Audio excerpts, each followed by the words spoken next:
We got a ranking update here at Rivals. The Rivals 300 was updated on Monday morning, and five-star offensive tackle Jackson Cantwell remains atop the list. Also, five-star quarterback Jared Curtis. He moves up 2 spots nationally back into that number 1 spot at the quarterback position. Now, those 2 are locked into their commitments, Miami and Georgia respectively, but Steve, not all 5 stars are created equal, and there's a few that could flip between now and signing day. And the crazy thing is, Steve, we are less than 3 months from signing day. So that being said, who you putting on flip watch this fall? And it's, again, prospects we're monitoring, right? Manny Iheanacho, Steve, 5-star. Statistically speaking, there's going to be flips between now and signing day. I mean, it's just going to happen. We see it every year for various reasons, and not even every reason makes sense, but it's going to happen.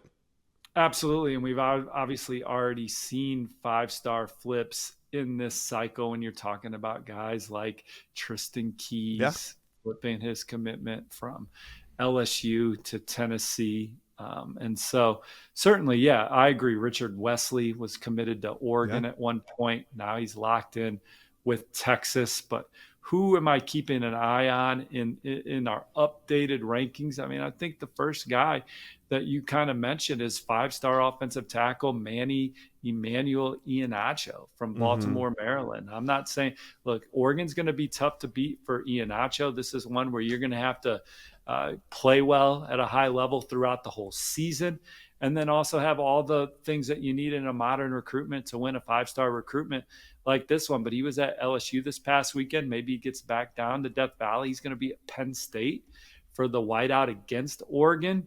Going to visit Oregon a couple more times per our colleague Chad Simmons. So he's someone to keep an eye on. Miami, if they get on the gas with James Johnson, I think he's going to be tough to flip from Texas. I think the Longhorns are doing all the things necessary to keep him in the fold. He was back in Austin 2 weekends ago. But what is Miami? What if the senior tape is profound? What do they do for the disruptive player at the point of attack? So we'll see what happens with those guys moving forward. Yeah. I mean, just all across the country, we're seeing guys take visits. Anthony Tank Jones was at Miami. Like you said, James Johnson, he's popped up at a couple places, but back at Texas most recently. So how important are these in-season visits for some of these 5-star committed targets? Well, sometimes guys just get paid to take visits and they're not serious at all. You know, that's part of the deal, right? How can you tell when a guy's serious and when he's not, just from a reporting standpoint? Right. So I don't think the recruiting reporting has not gotten to the point where we say this kid got 10K to take a visit, but he's not interested. But how can you turn down 10K? You know, but that happens. And so if you are the school where the kid is committed to, and Josh Newberg calls and says, look, this other school is offering me $10,000 to just walk on their campus, even though they get a bite at the apple after that. And you can't tell some of these young men and their families they can't just go get $10,000. Right. You know? And so those are things that are happening on the recruiting trail as well. So that's why you'll still see some in-season visits, and maybe those guys are not on commit watch, but I mean, certainly, or a flip watch, but certainly it happens. I think if you can tell by our reporting, if we are saying that school is a program to watch moving forward, we think it's genuine.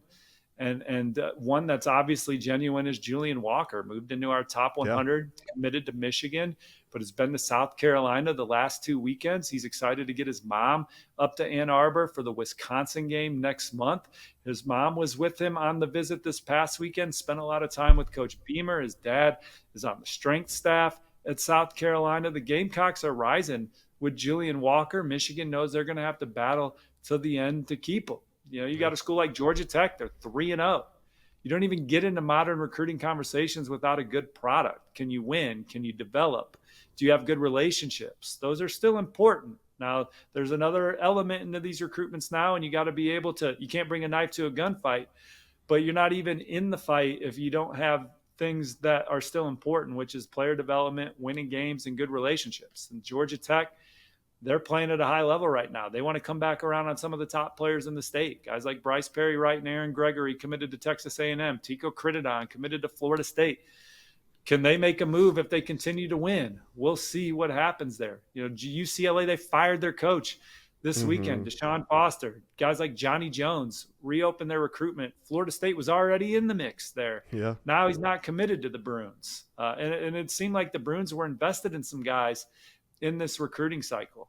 Texas is swinging at Jalen Waters. I think around Austin, they think they can make a move.